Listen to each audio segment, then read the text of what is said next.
जंगल में चंपा कौवी अपनी बहू टुनटुनी के साथ रहती थी। टुनटुनी का पति सुंदर कौवा खेती करके अपने परिवार का पेट पालता था।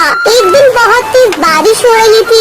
उस समय सुंदर अपने खेत में काम कर रहा था। अचानक बिजली जोरों से चमकती है और सुंदर के खेत में गिर जाती है, जिसकी चपेट में सुंदर कौवा आ जाता है और उसकी मौत हो जाती है। फिर शाम हो जाती है। टुनटुनी घर पर सुंदर कौवे का इंतजार कर रही थी।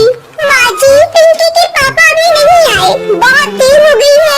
मेरा तो जी घबरा रहा है और ये बारिश के रुकने का नाम नहीं ले रही है।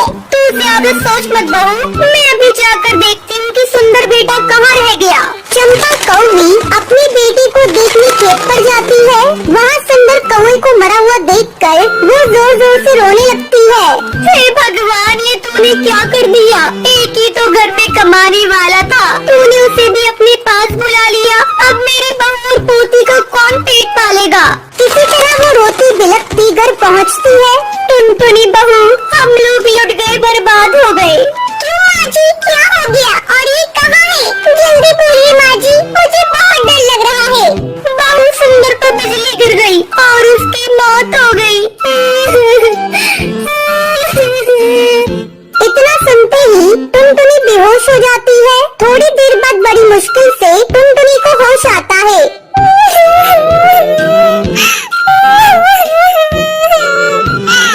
माँ जी, ये सब क्या हो गया? अब हमारा क्या होगा? एक वही तो थे हमारे घर में कमाने वाले। अब नन्ही सी बेटी का कौन ध्यान रखेगा? इस तरह कई दिन गुजर जाते हैं। टुनटुनी की हालत चंपा कौवी से देखी नहीं जा रही थी। वो टुनटुनी को समझाने लगती है। बेटा टुनटुनी, कितने दिनों तक सुंदर बेटा की याद में इस तरह रोती रहेगी? तूने कई दिनों से कुछ खाया भी नहीं है। जरा अपनी बेटिया को तो देख, तुझे दुखी देखकर ये भी दुखी है। ये तो खेलना कूदना भी भूल गई है और मैं भी बूढ़ी हो चुकी हूँ। अब तुम्हें ही अपनी बेटी के बारे में सोचना होगा। हाँ माँ जी, आप सही कह रही हैं। मैं कल ही जाकर कोई न कोई काम ढूंढने की कोशिश करूँगी। अगले दिन टुनटुनी काम की तलाश में दूसरे जंगल जाती है। वो देखती है कि खेत में कुछ पक्षी काम कर रहे हैं और पास में उस खेत का मालिक बाज एक कुर्सी पर बैठा हुआ है। टुनटुनी चिड़िया उसके पास जाती है। मालिक, क्या मुझे भी आपके खेत में काम मिलेगा? मैं एक दुखियारी चिड़िया हूँ। मेरे घर कोई और कमाने वाला नहीं है। ठीक है, तू भी लग जा काम पर। टुनटुनी चिड़िया खेत में काम करने लगती है, लेकिन उसका मन काम करने में नहीं लगता। ये देखकर खेत का मालिक उसके पास आता है। तुझे तो ढंग से काम करना नहीं आता, चली जा, यहाँ तेरे लिए कोई काम नहीं। दुखी मन से टुनटुनी घर लौट आती है। माँ जी, मेरी तो किस्मत ही फूटी है। मुझे एक जगह काम मिला था, लेकिन उस काम को ठीक से नहीं कर पाई, जिसके कारण मालिक ने मुझे निकाल दिया।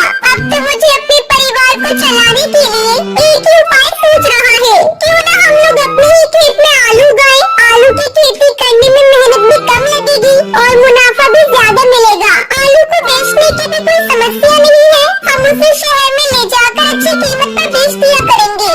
ये बात तो तूने बहुत अच्छी कही बहू। कल ही हम दोनों चलकर आलू की फसल लगाएंगे। ऐसा सोचकर दोनों सास बहू अगली सुबह अपने खेत की सफाई करती हैं और आलू की फसल लगाती हैं। कुछ ही दिनों में उनकी आलू की फसल तैयार हो जाती है। बहू, जल्दी ही हम लोग अपनी फसल को शहर ले जाकर बेच देंगे। 2 दिन बाद टुनटुनी और उसकी सास अपनी फसल को शहर ले जाती है और उसे अच्छी कीमत पर बेच देती है। सेठ जी, ये ऑर्गेनिक आलू है, इसमें कोई केमिकल का प्रयोग नहीं हुआ है। ऑर्गेनिक आलू लाओ लाओ, मुँह मांगी कीमत ले जाओ। नोटों की गड्डी देखकर दोनों बहुत खुश होती हैं। फिर खुशी खुशी अपने घर लौटती हैं। बेटा ये ले, मैं तेरे लिए शहर से गुब्बारे लेकर आई हूँ। गुब्बारे देखकर पिंकी खुश हो जाती है और उससे खेलने लगती है। देखा बहू, तुझे खुश देखकर आज पिंकी भी खुश है। अब तो इसके साथ बैठकर खेल। मैं सबके लिए भोजन बनाती हूँ। चंपा भोजन बनाने चली जाती है। इस तरह पूरा परिवार हंसी खुशी के साथ रहने लगता है।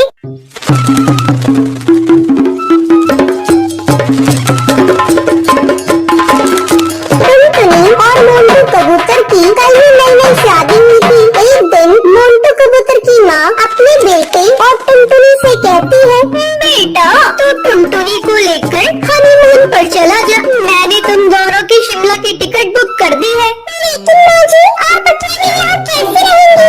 बहू तू चिंता मत कर, मैंने तेरी बुआ सास को यहाँ बुला लिया है। अगले दिन टुनटुनी और मोंटू कबूतर हनीमून मनाने के लिए शिमला के लिए निकल जाते हैं। अरे सब्जी, आगे हवाई मोटर लेकर मत जाइए। भारी बर्फबारिश की वजह से आगे लैंडस्लाइड हुआ है, सारे रास्ते बंद है। मोंटू चलो वापस चलते हैं और कहीं होटल में रुक जाते हैं।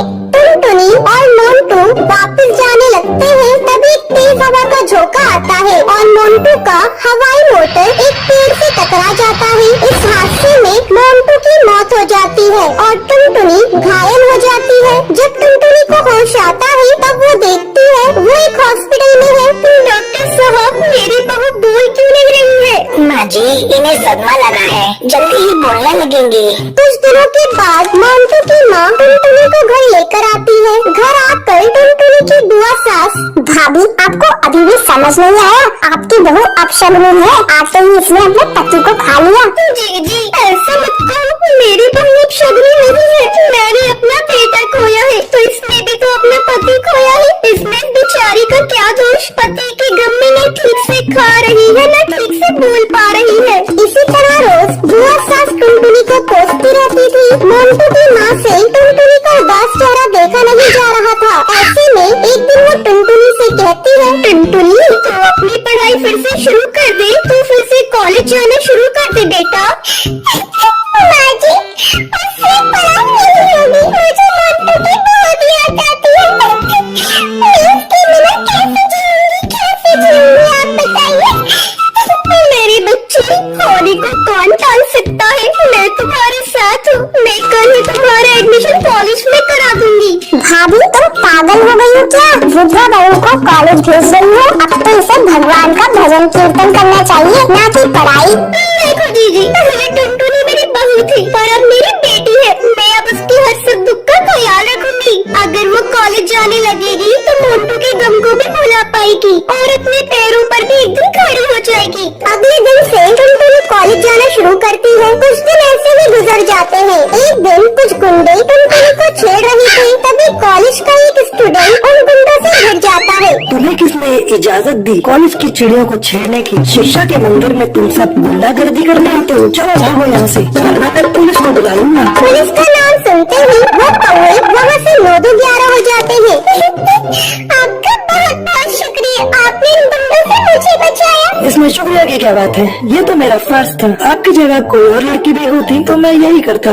धीरे धीरे उन दोनों की नजदीकियाँ बढ़ने लगती है। टुनटुनी, तुम हीरो से प्यार करती है तो उससे शादी क्यों नहीं कर लेती? क्या बताऊँ बुलबुल, मैं विधवा हूँ, पता नहीं इसके घर वाले मुझे स्वीकार करेंगे या नहीं। ये बात जब टुनटुनी की सास को पता चलती है तो वो हीरो को बुलाती है। बेटा, मेरी जिंदगी का कोई ठिकाना नहीं, तुम बुरा न मानो तो मेरी बहू से शादी कर लो। माँ जी, इसमें बुरा मानने वाली बात कैसी? मैं टुनटुनी से शादी करने को तैयार हूँ और मैं अपने परिवार वालों को भी मना लूंगा। और कुछ ही दिनों बाद टुनटुनी और हीरो की धूमधाम से शादी हो जाती है। तो ये थी आज की कहानी। क्या आपको पता है मोंटू